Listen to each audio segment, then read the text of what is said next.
Hi friends, welcome to my channel. இன்றைக்கி நம்ம சேனலில் ஒரு சட்னி ரெசிபி தாங்க செய்ய போகிறோம். அதுக்கு நான் வந்து ஒரு கடாயில் எண்ணெய் ஊற்றி எண்ணெய் காஞ்சதும் நான் இதில் வந்து எண்ணெய்லாம் சேர்த்துக்க போகிறேன்னா கொஞ்சம் பெருங்காயம், கட்டி பெருங்காயம். கண்டிப்பாக எல்லாத்துக்குமே கட்டி பெருங்காயம் தான் நம்ம யூஸ் பண்ணணும், அதுதான் நல்லாயிருக்கும். அதனால் அந்த சட்னிக்கு மெயினாக இந்த மாதிரி நம்ம வதக்கி செய்யும்போது கட்டி பெருங்காயம் போட்டு செஞ்சோம்னா தான் அது நல்லா மணமாக இருக்கும். அதனால் நான் இன்றைக்கி கட்டி பெருங்காயம் சின்ன துண்டு ஒன்று சேர்த்துருக்கேன்.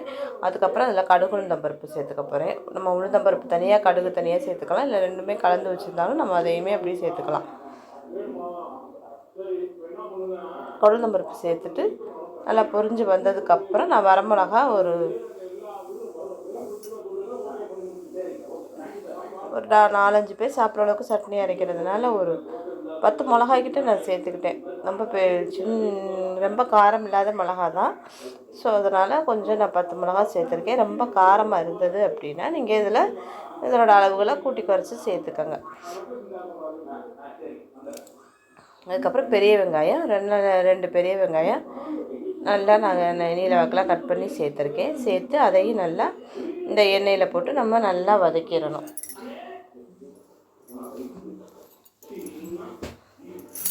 பெரிய வெங்காயத்தை நல்லா வதங்கிக்கிட்டு இருக்கு. போட்ட உடனே நான் வந்து பூண்டு பொருட்கள் கண்டிப்பாக சேர்க்கணும். நம்ம சட்னிக்கு ஃபுல்லும் பூண்டு சேர்த்து செஞ்சோம்னா உடம்புக்கு ரொம்ப நல்லது. பெருங்காயம், பூண்டு இதெல்லாமே நம்மளுக்கு ரொம்ப அஜீரண பிரச்சனை எதுவும் இல்லாமல் இருக்கிறதுக்கு, அது வந்து செரிமானத்துக்கு எல்லாத்துக்குமே ரொம்ப நல்லது. ஸோ அதனால் நம்ம வந்து பூண்டு கண்டிப்பாக சேர்த்துக்கணும். சேர்த்துட்டு நல்லா எண்ணெயிலே நல்லா நம்ம வதக்கி கொடுக்கணும். எண்ணெயிலே நம்ம நல்லா வதங்கினதுக்கப்புறம் இதில் வந்து நம்ம தக்காளி சேர்த்துக்கணும். தக்காளியும் புளியும் பேலன்ஸ் பண்ணி சேர்த்துக்கணும். கண்டிப்பாக புளி சேர்க்கணும். அதுக்கு தகுந்த மாதிரி தக்காளி சேர்த்துக்கோங்க. நம்ம புதினா சேர்க்க போகிறதில்ல, அதனால் நம்ம புதினா சட்னிக்கு கண்டிப்பாக புளி சேர்க்கணும். அப்போ தான் நல்லாயிருக்கும் அது. அதே மாதிரி சட்னி ரொம்ப நேரம் மிச்சம் இருந்தாலும் நம்மளுக்கு கெட்டு போகாமல் இருக்கும். அப்படிங்கிறதுனால புளி சேர்த்து செய்யணும். தக்காளியோட புளிப்பு சுவை வந்து இனிப்பும் புளிப்பு கலந்த மாதிரி இருக்கும். நம்ம புளி சேர்த்தோம்னா தான் அது கரெக்டாக இருக்கும். அதனால தான் 2 தக்காளி சேர்த்துருக்கேன். இப்போ வந்து புளி வந்து கொஞ்சம் சேர்த்துக்க போகிறேன். ரொம்ப சேர்க்கலைன்னா கொஞ்சோண்டு ஒரு சின்ன துண்டு அளவு புளி சேர்த்துக்கிறேன்.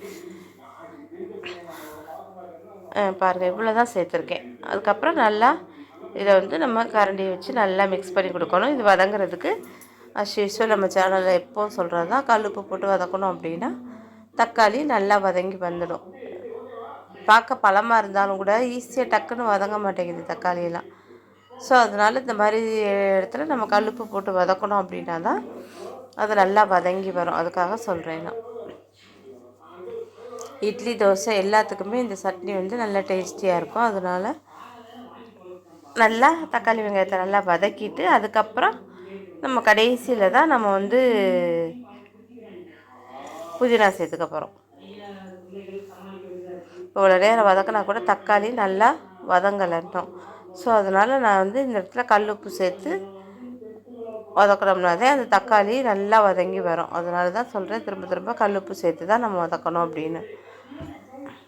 கல் உப்பு சேர்த்த உடனே தக்காளி வெங்காயம் எல்லாமே நல்லா வதங்கி வந்துடும். நான் சட்னி வதக்கிட்டு அடுப்பை மீடியம் ஃப்ளேமில் வச்சுட்டு பக்கத்தில் இட்லி ஊற்றிட்டுருக்கேன். இட்லிக்கு தான் இன்றைக்கி இந்த சட்னி வைக்கிறேன். இட்லி, தோசை எல்லாத்துக்குமே இது வந்து ஒரு நல்ல ஒரு காம்பினேஷனாக இருக்கும்.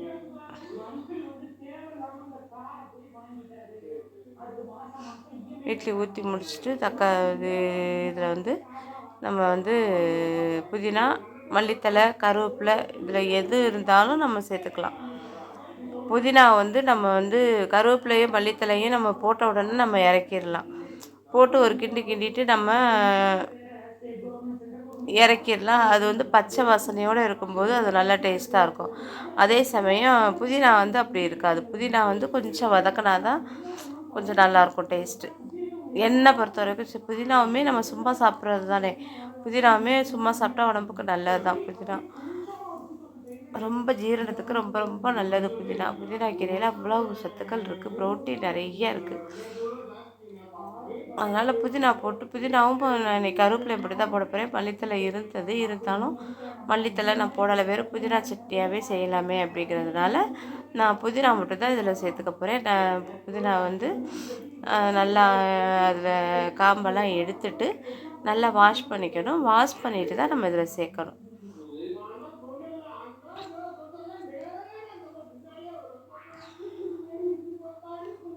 புதினா அதே மாதிரி கருவேப்பிலையும் ஃப்ரெஷ்ஷாக இருந்தது அப்படின்னா நல்லாயிருக்கும் உங்களுக்கு டேஸ்ட்டு. அதனால் புதினா இருந்தால் ஒரு கைப்பிடி அளவுக்கு நான் புதினா சேர்த்துருக்கேன். அதே மாதிரி கொஞ்சம் கருவேப்பிலையும் சேர்த்து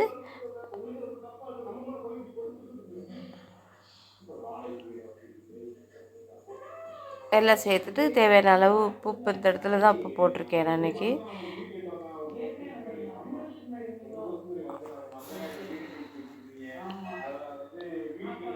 கொஞ்சம் புதினா நல்லா வதங்கிடட்டுங்கிறதுனால தக்காளி கொஞ்சம் வதங்கினதுக்கப்புறம் உப்பு போட்டிருக்கேன்.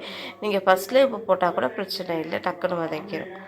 போட்டு புதினாவும் ஒரு 2லேருந்து 3 நிமிஷம், சும்மா ரொம்பன்னு கிடையாது, ரொம்ப நேரம் இல்லை, ஒரு 2-3 நிமிஷம் 2 நிமிஷமாவது வதங்குச்சு அப்படின்னா அந்த வதக்கி வர டேஸ்ட்டும் நல்லாயிருக்கும்.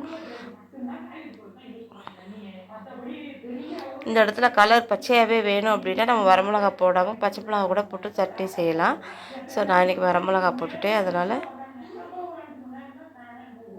இந்த சட்னி வந்து கொஞ்சம் கலர் வந்து இந்த மாதிரி கலரில் தான் இருக்கும். சூப்பரான புதினா சட்னி ரெடிங்க. தேங்க்யூ.